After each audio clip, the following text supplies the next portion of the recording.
നമുക്കൊപ്പം ചേരുന്നു. C P John, 2022 Pinarayi Vijayan അവതരിപ്പിച്ച രാഷ്ട്രീയ രേഖയായിരുന്നു നവകേരളത്തിനുള്ള പാർട്ടിയുടെ കാഴ്ചപ്പാടുകൾ. അതിലാണ് ഈ സ്വകാര്യ മൂലധന നിക്ഷേപം വിദ്യാഭ്യാസ മേഖലയിൽ അവതരിപ്പിക്കുന്നതടക്കം, അതിൽ തന്നെ വിദേശ മൂലധന നിക്ഷേപം അടക്കമുള്ള കാര്യങ്ങളെക്കുറിച്ചുള്ള ചർച്ചകൾ ഉണ്ടാവുന്നു.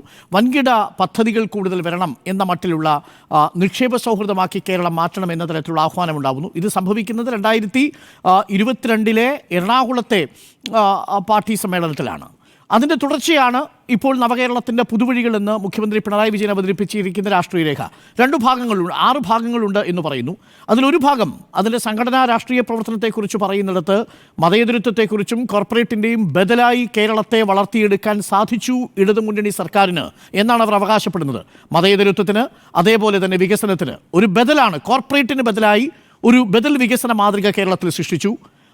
ഹിന്ദുത്വത്തിനെതിരായി ഒരു ബദൽ മതേതരത്വ മാതൃക കേരളത്തിൽ സൃഷ്ടിച്ചു എന്നാണ് ഈ നവകേരളത്തിൻ്റെ പുതുവഴികൾ എന്ന രാഷ്ട്രീയ രേഖയുടെ അവകാശം.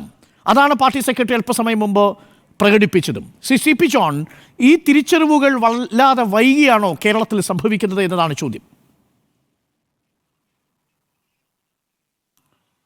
ഈ തിരിച്ചറിവുകളുടെ സമയം വാച്ചിൽ നോക്കുക എന്നുള്ളതല്ല, ഇതൊരു രാഷ്ട്രീയമാണ്. CPM-ന്റെ പ്രതിനിധിയായിട്ട് ഇന്നിവിടെ സംസാരിച്ച മുസ്തഫ, അദ്ദേഹം 39-ലേക്കൊക്കെ മടങ്ങി. അത്രയും പോണ്ട, കമ്മ്യൂണിസ്റ്റ് പാർട്ടി രൂപീകരിക്കപ്പെടുന്നേ ഉള്ളൂ. പക്ഷെ അദ്ദേഹം കൃത്യമായിട്ടൊരു രേഖയെക്കുറിച്ച് പറഞ്ഞ 56-ലെ രേഖയാണ്. ആ രേഖ പലപ്പോഴും പറയാറുണ്ട് അച്യുതമേനോനാണ് ഡ്രാഫ്റ്റ് ചെയ്തത്, ബാക്കി ആരും കണ്ടിട്ടില്ല എന്നല്ല. ഐശ്വര്യ കേരളം കെട്ടിപ്പടുക്കാനുള്ള പരിപാടിയാണ്. അതാണ് കമ്മ്യൂണിസ്റ്റ് പാർട്ടിയുടെ അടിസ്ഥാനപരമായിട്ടുള്ള രേഖ.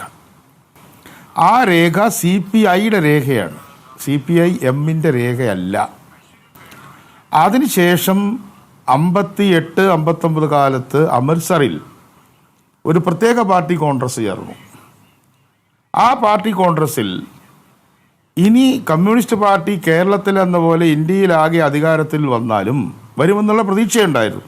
ചെങ്കോട്ടയിലും ചെങ്കൊടി മാറും ഞാൻ വിളിച്ചിട്ടുണ്ട്, ചെറിയ കുട്ടിയായിരിക്കും, അത് തെറ്റൊന്നുമല്ല. 10% വോട്ടുണ്ടായിരുന്നു 62-ൽ. ആ സമയത്ത് ഞങ്ങൾ മറ്റു പാർട്ടികൾക്ക് പ്രവർത്തിക്കാൻ അനുവാദം കൊടുക്കുമെന്ന് അമൃത്സറിലെ പ്രത്യേക CPI-യുടെ പാർട്ടി കോൺഗ്രസ് പറഞ്ഞു. പക്ഷേ 64-ലേക്ക് എത്തിയപ്പോൾ ചൈനീസ് കമ്മ്യൂണിസ്റ്റ് പാർട്ടിയുടെ സ്വാധീനത്തിൽപ്പെട്ടുകൊണ്ട്, പ്രത്യേകിച്ചും അല്ലാതെയും നമ്മുടേതായിട്ടുള്ള ഉഷാറിൻ്റെ അടിസ്ഥാനത്തിലും BTR സുന്ദരയ്യ തുടങ്ങിയിട്ടുള്ള ആളുകൾ ഇത് കറകളഞ്ഞ റിവിഷനിസമാണ്, ഇത് ബലം പ്രയോഗിച്ച വിപ്ലവമല്ലാതെ ഇന്ത്യയിൽ സാധിക്കില്ല, അതുകൊണ്ട് ഡാങ്കെയും അജയ് ഘോഷും അതുപോലെ തന്നെ PC ജോഷിയും എല്ലാം മുന്നോട്ട് വയ്ക്കുന്നത് ഒരു റിവിഷനിസ്റ്റ് നയമാണ്. അത് നെഹ്റുവിൻ്റെ വാലായി മാറുകയാണ്. ഇപ്പോൾ എല്ലാവർക്കും നെഹ്റുവിനെ ഭയങ്കര സ്നേഹമാണ്. പക്ഷെ CPI-M ആയി മാറിയ കേരളത്തിലെയും ഇന്ത്യയിലെയും കമ്മ്യൂണിസ്റ്റ് പാർട്ടിക്കാർക്ക് നെഹ്റു ഒരു ചതുർത്ഥിയായിരുന്നു. മൂവാറ്റുപുഴയിൽ നടന്ന ASF-ന്റെ സമ്മേളനത്തിൽ എല്ലാവരും ഉണ്ടല്ലോ, 2 കൂട്ടരുണ്ട്. നെഹ്റുവിൻ്റെ അനുശോചന പ്രമേയം പാസ്സാക്കാൻ സമ്മതിച്ചില്ല. അതാരാന്ന് ഞാൻ ഇപ്പോൾ പറയുന്നില്ല, കാരണം നെഹ്റു മരിച്ചാലും നമുക്ക് യാതൊരു ദുഃഖവും ഇല്ല. അപ്പം നെഹ്റുവുമായി ചേരുക എന്ന, അല്ലെങ്കിൽ വെറുതെ ചേരുകയല്ല, കൃത്യമായ പരിപാടി അടിസ്ഥാനത്തിൽ സ്റ്റാലിൻ എല്ലാവരും കുറ്റം പറയുമെങ്കിലും 51-ലെ നയപ്രഖ്യാപനത്തിൻ്റെ പ്രൊഡക്റ്റാണ് 56-ൽ അദ്ദേഹം പറഞ്ഞ രേഖ. പക്ഷെ 64 മുതൽ കമ്മ്യൂണിസ്റ്റ് പാർട്ടി പിളർപ്പുണ്ടായതോടുകൂടി ഇത്തരം അഭിപ്രായം പറയുന്നവർക്ക് റിവിഷനിസ്റ്റുകളും വിപ്ലവ വിരുദ്ധരുമാണ് എന്ന് പറഞ്ഞ് പാർട്ടിയെ കൊടുമ്പിരി കൊള്ളിച്ചു. അതിലൊക്കെ വലിയ മഹാന്മാരായ ആളുകളുണ്ടായിരുന്നു. അവരെയൊന്നും വ്യക്തിപരമായിട്ട് ഞാൻ കുറ്റം പറയല്ല, ഞാൻ ഹിസ്റ്ററി പറയുകയാണ്. ഈ കൊടുമ്പിരി കയറി 68 നെക്സലൈറ്റുകൾ പറഞ്ഞു, നിങ്ങൾ 64-ൽ എന്തിനാണോ പിരിഞ്ഞ് അത് ചെയ്യാത്തതുകൊണ്ട് ഞങ്ങൾ നേരിട്ട് വിപ്ലവം നടത്താൻ പോവുകയാണ് എന്ന് പറഞ്ഞു. അതിനുശേഷം മാർക്സിസ്റ്റ് പാർട്ടിയിൽ വലിയ പൊട്ടിത്തെറികൾ, CPI-ലല്ല പൊട്ടിത്തെറികളുണ്ടായി. CPI-M രൂപീകരിക്കപ്പെട്ടു. പക്ഷെ CPI-ML-ന്റെ രാഷ്ട്രീയ നയം തള്ളിക്കളഞ്ഞുവെങ്കിൽ പോലും ഫലത്തിൽ ഒരു തെരഞ്ഞെടുപ്പ് പാർട്ടിയായിട്ട് മാറുകയായിരുന്നു. അതാണ് ശരിയും, ഞാനതിനെ കുറ്റപ്പെടുത്തുകയല്ല. അതിനുശേഷം അടിയന്തരാവസ്ഥ വന്നപ്പോൾ CPI അപ്പുറത്തേക്ക് പോയി, കോൺഗ്രസിൻ്റെ കൂടെ നിന്നത് CPM എടുത്ത ശരിയായിട്ടുള്ള സ്റ്റാൻഡായിരുന്നു, അടിയന്തരാവസ്ഥയ്ക്ക് എതിരായിട്ടുള്ള നിലപാട്. നെക്സലൈറ്റുള്ളത് തന്നെയാണ് എടുത്തത്. ഇതെല്ലാം കടന്നുപോയി. ആ കാലഘട്ടമൊക്കെ കഴിഞ്ഞ് എന്തിനു പറയുന്നു, 77-78 കാലത്ത് ചൈനീസ് കമ്മ്യൂണിസ്റ്റ് പാർട്ടി ഒരു നിലപാടെടുത്തു. ഉടനെ ഞങ്ങൾ പറഞ്ഞ വരും നടക്കില്ല, തെറ്റായിപ്പോയി. മാവോസത്തും പറഞ്ഞതുപോലും തെറ്റായിപ്പോയി. മാവോസത്തും ചൈനീസ് കമ്മ്യൂണിസ്റ്റ് പാർട്ടിയും കൊണ്ട് രേഖ തന്നെയുണ്ട്. അതിൻ്റെ അടിസ്ഥാനത്തിൽ ഡെങ് സിയാവോപിങ് ഒരു കൃത്യമായ രേഖ മുന്നോട്ട് വെച്ച് അതിൻ്റെ ലളിതമായ കർഷകർക്ക് മനസ്സിലാവുന്ന ഭാഷയാണ് പൂച്ച കറുത്താലും വെളുത്താലും വലിയ പിടിക്കണം.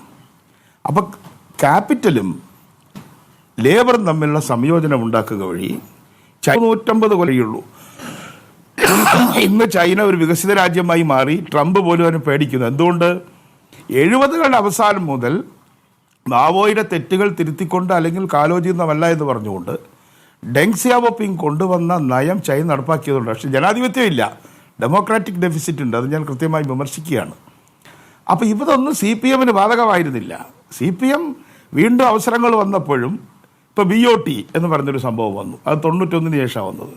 എന്താണ് BOTയോടും സ്വകാര്യ വിദ്യാലയങ്ങളോടും സ്വകാര്യ സർവകലാശാലയോടും CPM നയം എന്താണ്? പിന്നെ ഇനി അതൊക്കെ നിങ്ങൾക്ക് എല്ലാവർക്കും കൃത്യമായിട്ട് അറിയുന്ന കാര്യങ്ങളാണ്. ഇവിടെ വിഴിഞ്ഞം വന്നപ്പോൾ അത് കടൽ കൊള്ളാന്ന് അവസാനം പറഞ്ഞത് മാത്രമല്ല, ആ നയത്തിനെതിരാണ്. പരിയാരം മെഡിക്കൽ കോളേജ് ഉണ്ടാക്കാൻ വന്നപ്പോൾ അതിനെതിരാണ്. എന്തിനെതിരെ? സ്വാശ്രയ വിദ്യാഭ്യാസ നയത്തിനെതിരാണ്. അതാണ് കൂത്തുപറമ്പിൽ 6 പേര് മരിച്ചു.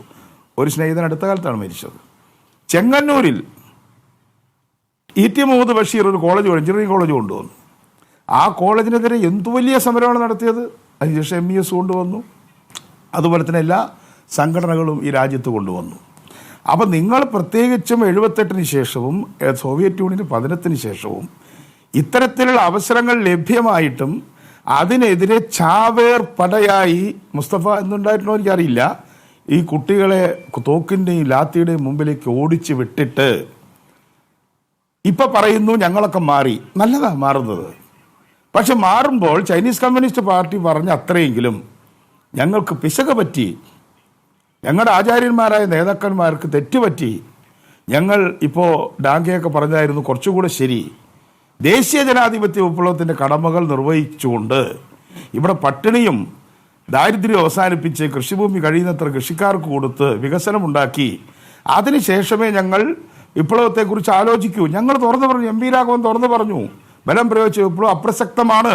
CPM പറയുമോ ഈ സമ്മേളനത്തിൽ, പാർട്ടി കോൺഗ്രസിൽ? തൊഴിലാളി വർഗ സർവാധിപത്യം ഇന്ത്യയിൽ അപ്രസക്തമാണ് എന്ന് പറയുമോ? അപ്പം ഇതൊക്കെ പറയുമെങ്കിൽ വളരെ നല്ല കാര്യമാണ്. അപ്പോൾ കേരളത്തിലും ഇന്ത്യയിലും പ്രവർത്തിക്കുന്ന CPM ഈ ആശയക്കുഴപ്പത്തിൻ്റെ ഫലമായിട്ട് അങ്ങേയറ്റം പുറകോട്ട് പോയി. ഈ ആശയത്തിൻ്റെ മാത്രമല്ല, ആശയത്തിൻ്റെ നടപ്പിലാക്കലാണല്ലോ രാഷ്ട്രീയ പ്രവർത്തനം. ശരി, രണ്ടാം റൗണ്ടിൽ അതിന്റെ ഒരു കാര്യം അങ്ങ് പറഞ്ഞതിൽ ഇപ്പോൾ കൂത്തുപറമ്പ് അടക്കമുള്ള വിഷയങ്ങളുടെ തീർച്ചയായിട്ടും വിയോജിപ്പുണ്ടാവും VPP മുസ്തഫയ്ക്ക് എന്ന് എനിക്കറിയാം. പല ചർച്ചകളിൽ നമ്മൾ ചർച്ച ചെയ്തിട്ടുള്ള വിഷയമാണ്. പക്ഷെ അടിസ്ഥാനമായി താങ്കൾ ഉന്നയിച്ചൊരു വിഷയമുണ്ട്. 1970 ചൈനയിൽ ഡെങ് സിയാവോപിങ് പറഞ്ഞ ഈ പൂച്ച വെളുത്തതാണെങ്കിലും കറുത്തതാണെങ്കിലും എലിയെ പിടിച്ചാൽ മതി എന്ന് മാവോസെ തുങ്ങിന്റെ പരിഷ്കരണത്തെ തലകീഴായിട്ടുകൊണ്ട് മൂലധനത്തെയും തൊഴിലാളി വർഗത്തെയും അല്ലെങ്കിൽ തൊഴിലിനെയും കൂട്ടിയോജിപ്പിക്കാൻ കാണിച്ച ഒരു ജാഗ്രത എന്തുകൊണ്ട് 91-ലെങ്കിലും അല്ലെങ്കിൽ 95-കൾക്ക് ശേഷവും കേരളത്തിൽ CPM തുടരാൻ കഴിയാതെ പോയി? വളരെ പ്രധാനപ്പെട്ട ചോദ്യമാണ്. കാര്യം ഇന്ത്യയിൽ നമ്മൾ പൂർണ്ണമായിട്ടുള്ള ലിബറലൈസേഷനിലേക്ക്, ഉദാരവൽക്കരണത്തിലേക്ക് എത്തുന്നത് 90-കൾക്ക് ശേഷമാണ്.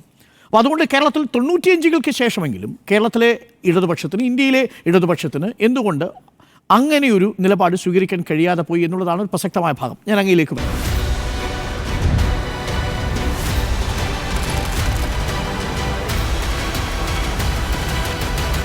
Debate with Dr. Arun Kumar.